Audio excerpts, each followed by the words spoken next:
muitas pessoas entre a multidão evangélica não conseguiram superar e se curar dos seus traumas, dos seus fracassos, do seu sofrimento, das suas decepções, das suas frustrações, das suas incertezas, da sua incredulidade, das suas desconfianças com Deus, etc.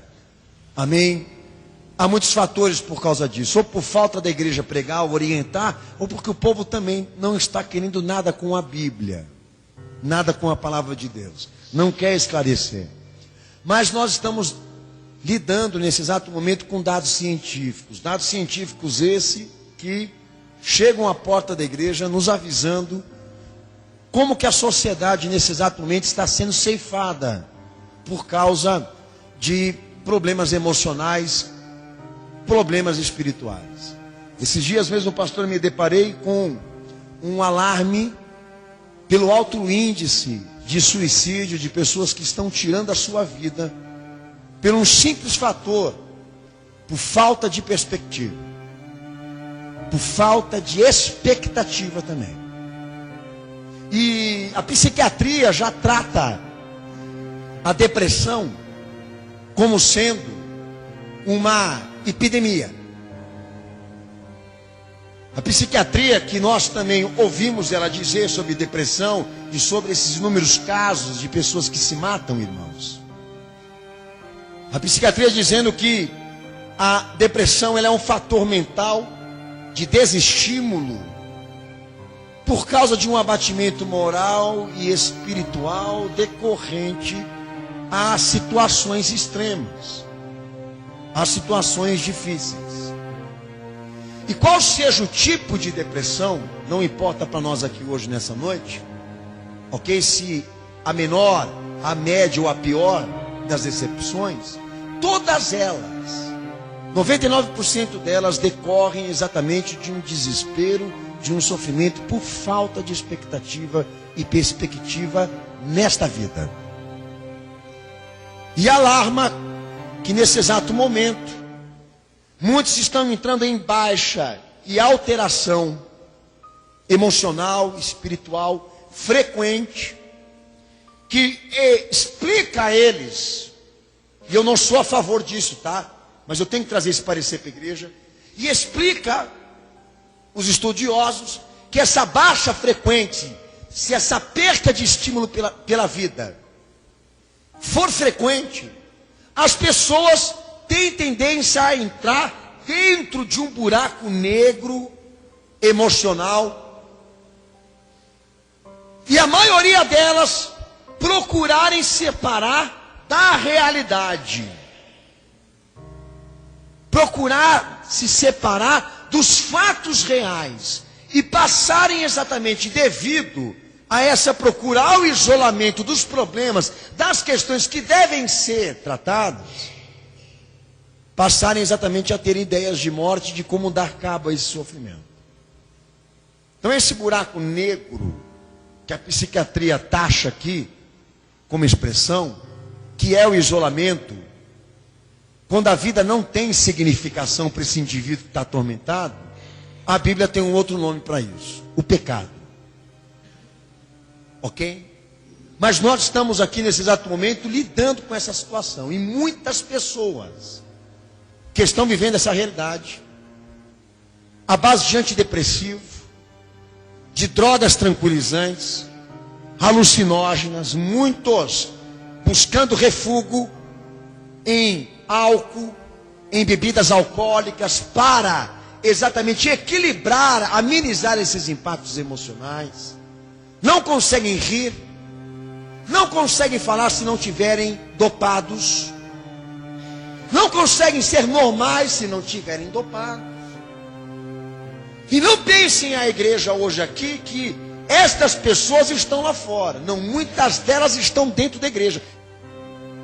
E se nós formos buscar agora na fé o recurso da compreensão, para nós podermos entender o que a Bíblia fala sobre depressão, nós vamos ter todas as informações necessárias e possíveis, se alguém estiver passando por isso aqui, como tratar isso, como solucionar esta questão, o que Jesus orienta a igreja, nós que estamos aqui nessa noite, a lidar com esse tipo de abatimento emocional. Então Jesus coloca dois aspectos aqui diante de você: a ordem humana e a ordem cristã.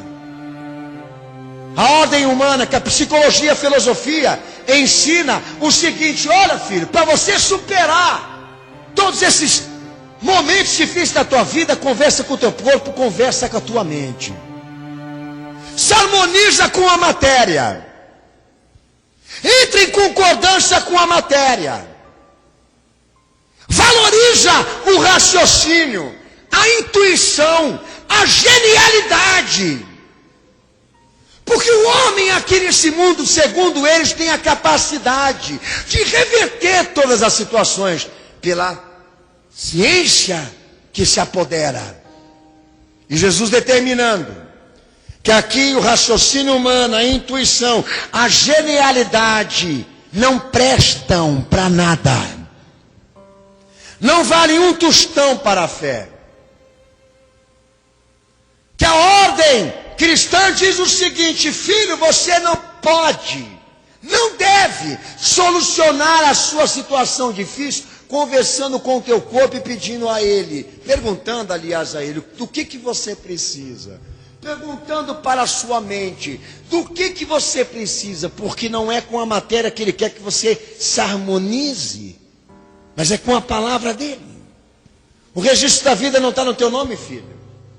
Mas a psicologia diz o seguinte: não, mas há como tratar esse abalo de natureza emocional. Fica de ponta cabeça alguns instantes, abraça a árvore, vai para uma montanha, esquece os problemas, toma antidepressivo, pense positivo, escute músicas, leia livros. Estas são as dicas e as recomendações da ciência psiquiátrica. Converse com o teu corpo e com a tua mente, se harmonize com a matéria, seja feliz. Essa é a solução que o mundo dá para o ímpio, mas que Jesus disse: é o caminho, é a trajetória de quem vai se condenar. De querer se apoderar de uma coisa chamada vida, que não é do mundo, nem dos homens, nem coisa pública, mas Deus as emprestou, porque está registrada nele. E o seu ministério exige que a vida seja entregue a ele. Daí Jesus entra com o ensinamento da existência de um homem que não depende de si mesmo, nem daquilo que a matéria fornece, as moléculas, os átomos fornecem, mas da existência de um homem que depende dele, do que ele ensina, do que ele fala, do que ele pede, daquilo que ele ilumina. E este o Senhor disse: permanecerá, porque a sua existência é baseada em mim, no que eu quero.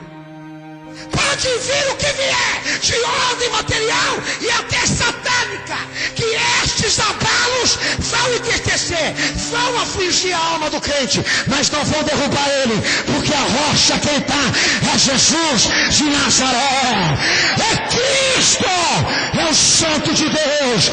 Então ele determina: vinde a mim, vós que estáis cansados e oprimidos, e eu vos aliviarei. Vos aliviarei, porque vos darei o ensinamento que vos dá aquilo que é essencial, fundamental, excelente para ser preservado. Vos darei a direção que o mundo não tem. E por que há uma distinção entre ordem humana e ordem cristã, irmãos?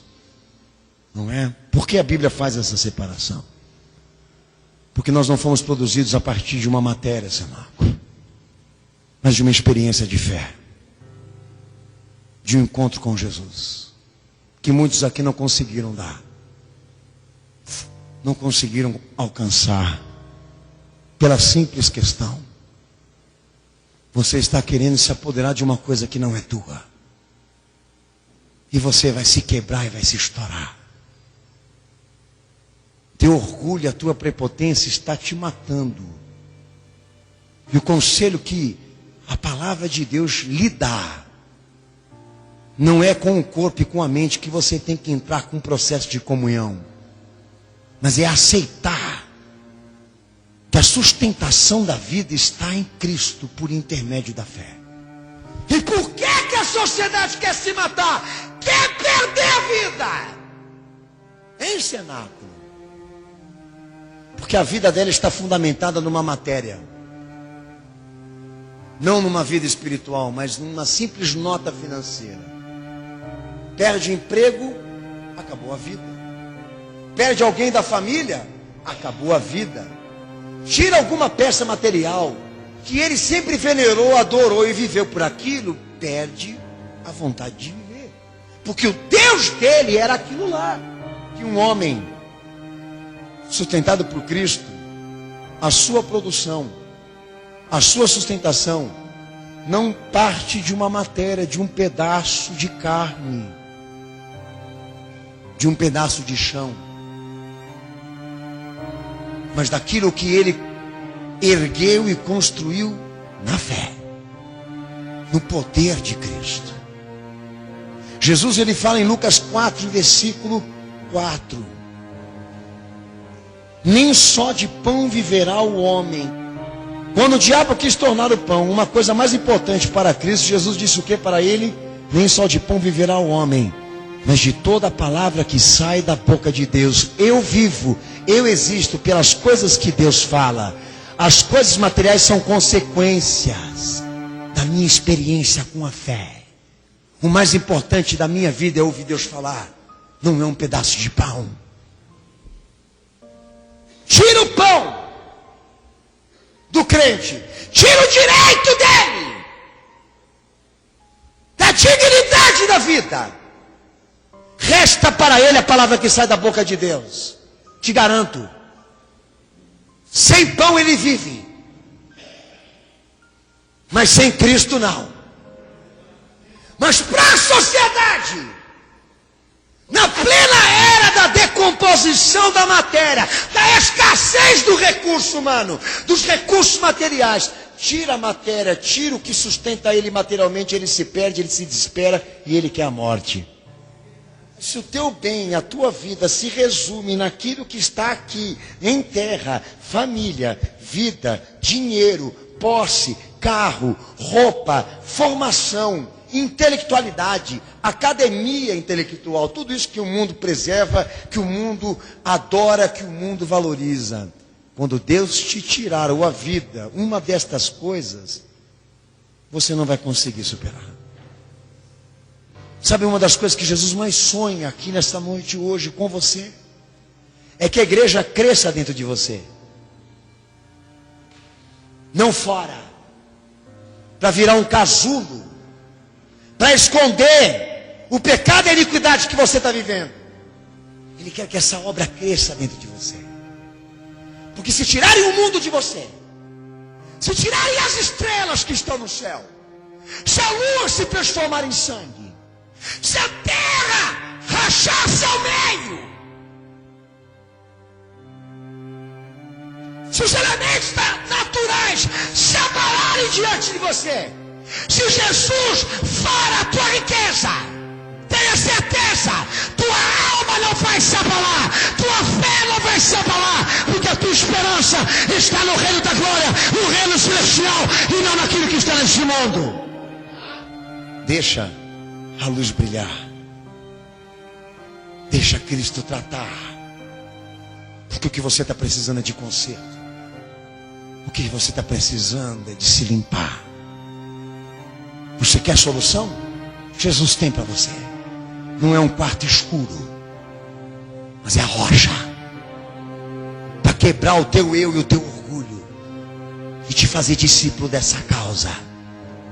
E Cristo vos dá um motivo para viver. Tua alma, a salvação da tua família, aqueles que não encontraram Cristo ainda, que você pode ajudar. Jesus te dá motivo para você sair dessa igreja hoje dizendo: eu preciso viver. As ovelhas estão precisando ser apacentadas e não tem pastor. Sabe por que você não quer viver mais? Porque o teu Deus é a matéria.